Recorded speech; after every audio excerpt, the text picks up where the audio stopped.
esta sesión 34 vamos a ver la centralidad y la supremacía de Jesucristo. Me encanta esta palabra, supremacía, porque realmente le da el papel de honra, de temor, de reverencia y de atención y de urgencia que necesitamos tener al tema de cristología. Más que el tema, a la realidad del hombre en nuestra vida. Como te dije anteriormente, en el Nuevo Testamento los apóstoles estaban preocupados con Jesucristo. El reflejo de su belleza, el celo por su nombre, el ardiente anhelo de su regreso y de ver su gloria esparcida desde la sanidad más pequeña hasta la segunda venida de Jesucristo. Eso es lo que llenó las páginas del Nuevo Testamento. Tú y yo no podemos ver las cartas de los apóstoles sin poder ver a Jesucristo como el centro de su vida.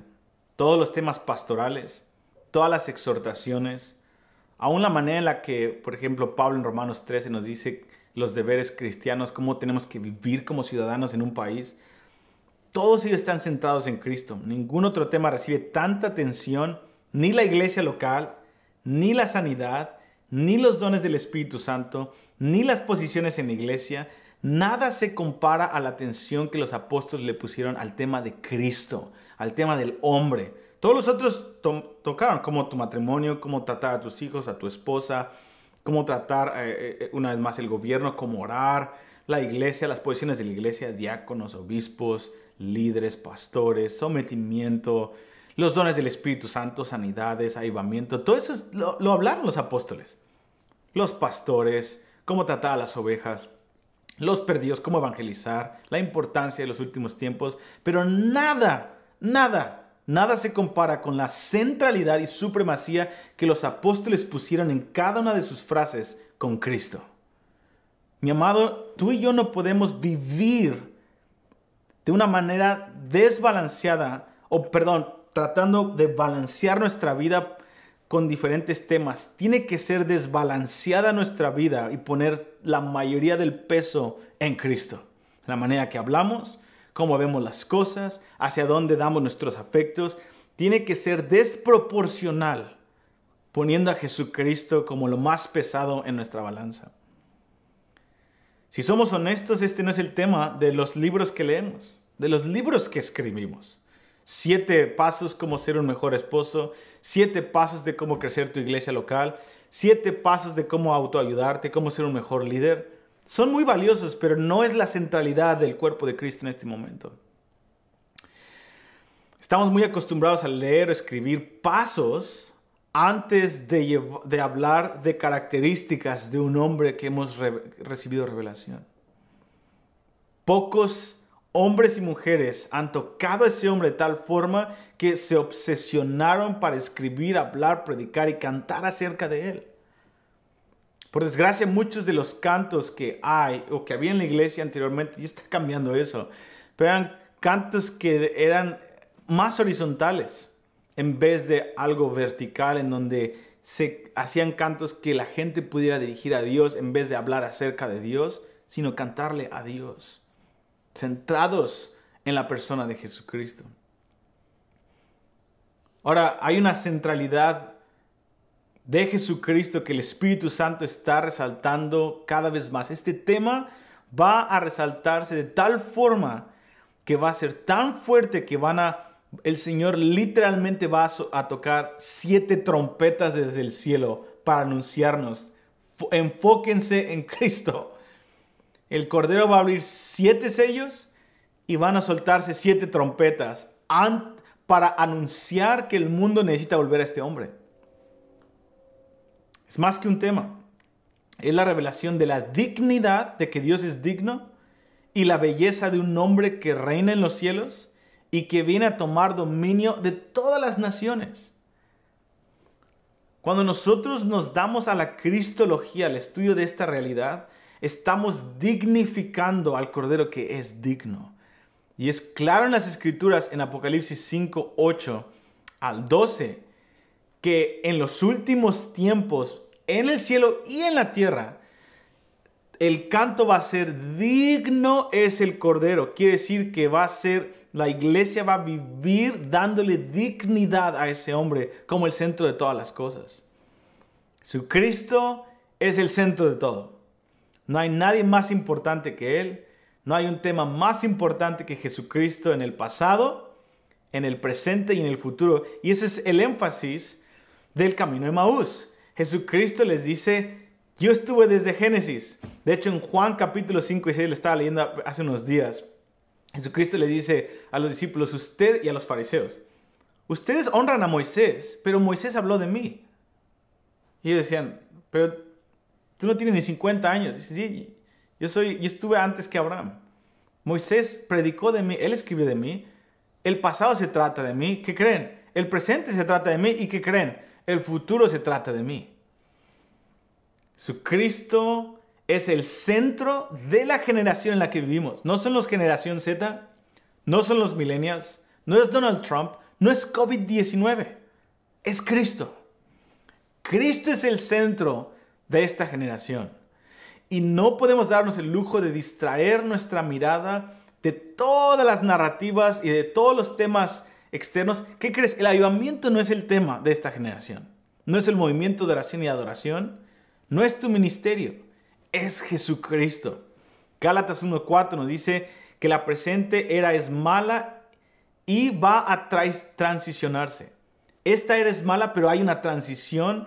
Y en el centro de la transición de esta era mala, lo que llamamos los últimos tiempos, son los últimos tiempos de la era mala, en el centro de esa transición es de que Jesucristo va a volverse el centro de todo. Ese es el centro. Llamamos los últimos tiempos porque es los últimos tiempos en los cuales Jesucristo no es el centro. Tú puedes subir al cielo y si Jesucristo no fuera exaltado día y noche como el centro de todo, el cielo no sería mejor que la tierra. Jesucristo, Dios vino a la tierra en su plenitud. Dice que la plenitud de Dios estaba en Cristo. Cristo en su plenitud vino a la tierra y la tierra no cambió. ¿Por qué? Porque los hombres no lo adoraron como en el cielo. Tú puedes ir al cielo y si Él no fuera adorado como el centro de todo, el cielo no sería mejor que la tierra. Dios podría bajar al infierno, podría bajar a la otra galaxia y es solamente cuando Él es adorado, cuando hay una respuesta del corazón del hombre hacia Dios, eso es lo que cambia la atmósfera espiritual. Es la respuesta del hombre hacia Dios. Entonces, en el centro de la transición de esta era a la que viene está específicamente que Jesucristo va a ser el centro de todo. Este es un tema enorme en la palabra de Dios, pero se trata de la venida física de Jesucristo. Al final de la era se trata de Jesús, de su renombre, de su supremacía. Se trata de una novia que lo reconoce y lo ama a ese nivel. Filipenses 2 nos dice, está citando Isaías 45, que toda rodilla se doblará y toda lengua confesará que Jesucristo es el Señor. Isaías 2:14 nos dice que solamente Él será exaltado en aquel día. Habacuc 2:14 nos dice que toda la tierra será llena de la gloria del conocimiento de Dios. También nos dice eso en 2 Corintios 4:6, que el Dios de Génesis 1 va a dejarnos ver la gloria de Dios en la faz de Jesucristo. Una y otra vez en Isaías, 2 de Tesalonicenses, Apocalipsis, todas las cartas de Pablo, una y otra vez el Espíritu Santo nos dice y anuncia de que ese día viene pronto, en donde Él va a ser el todo en todos. Toda la tierra está llena de la gloria de Dios, todo ojo le verá y todo ojo va a responder. Cuando dice Isaías 45, que es Filipenses 2, toda rodilla se doblará, ese es el principio de la siguiente era. Ahorita cuando Jesucristo es revelado, la gente mata al mensajero. Pero cuando Jesucristo transiciona en la era, cuando Él se ha revelado, toda rodilla se dobla y toda lengua confiesa, tú eres el Señor. Y ese es el principio de la era que viene. Es cuando Jesucristo es dignificado, diciendo tú eres digno, donde le damos a Dios lo que Él merece. Pero nosotros tenemos el privilegio de vivir con cristología desde hoy, de vivir fascinados creciente y de manera exponencial con ese hombre, antes de que todos confiesen que Él es el Señor, aun los que vayan a ir al infierno, nosotros tenemos de una manera voluntaria el honor de empezar a responder de esa forma en una era mala. En esta transición hablamos de una era a la otra era. Y en medio de esta tormenta que se avecina, Jesucristo va a ser exaltado. El Padre es quien moverá las naciones de la tierra para crear tormentas y problemas económicos para poder exponer realmente lo que estaba en el corazón de los hombres y al final que la única solución sea Dios. Es el Padre quien está permitiendo que Satanás engañe a más gente para que las situaciones se pongan peores, para que al final la gente vea lo que siempre ha sido una realidad, aún en tiempos de prosperidad, que Dios es el único que es digno. Dios va a hacer dos cosas en esta generación. Una, Él va a exponer la condición del corazón del hombre. Y dos, va a confrontar la tierra con la identidad de Jesucristo. Él viene a confrontar a las naciones diciendo, este es mi hijo, ¿qué vas a hacer con él? Dios está usando los problemas de cada nación para saber qué hay en el corazón del hombre. Último punto. Predicar estas cosas te va a causar problemas. Decir Jesucristo tiene la supremacía es fácil. Vivirlo y pagar el reproche es costoso. Personalmente, yo, Benjamín, he tenido muchos problemas por pararme firme en la verdad de quién es Jesucristo y ni siquiera he empezado. Con el tiempo entenderemos el peso de hablar estas cosas. Yo antes pensaba que si Dios se aparecía a una persona, se convertiría, oh Dios, ¿cómo sería bueno que te aparecieras en un estadio de fútbol para que todos dijeran, ah? Pero a veces yo oraba así. Pero viendo la historia y viendo el corazón del hombre, veo que es diferente. Si Dios apareciera, el hombre trataría de crucificarlo porque el Señor se va a aparecer en Apocalipsis 19 y el hombre va a reunirse en el valle del Armagedón para tratar de matar al Cordero.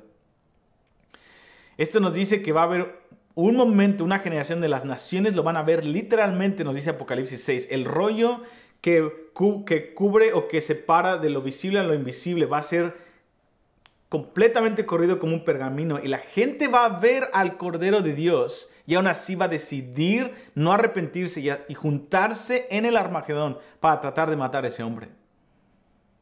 Así que las blasfemias de los hombres van a ir en aumento y Dios sigue extendiendo su misericordia, pero en el punto primordial con el cual el Señor va a culminar la confrontación del pecado y de las naciones va a ser con la identidad de Jesucristo. ¿Qué vas a hacer con mi hijo? ¿Va a ser digno? ¿Vas a darle todos sus afectos? ¿Vas a darle lo que él merece o no? Por eso David en Salmo 2, versículo 10 dice, oh reyes de la tierra, en aquel día cuando se junten en el Armagedón, besen al hijo. Porque se va a encender de pronto su ira y van a perecer en el camino. Besen al hijo. Bésenlo a él. Tengan intimidad. Denle todo a este hombre. Así que en la próxima sesión vamos a ver el problema que enfrentamos en esta generación y cómo podemos, dentro y fuera de la iglesia, cómo nosotros podemos confrontar esta situación y cómo podemos resolver esta situación de la falta de la centralidad de Jesucristo en el cuerpo de Cristo. Te veo en la última sesión.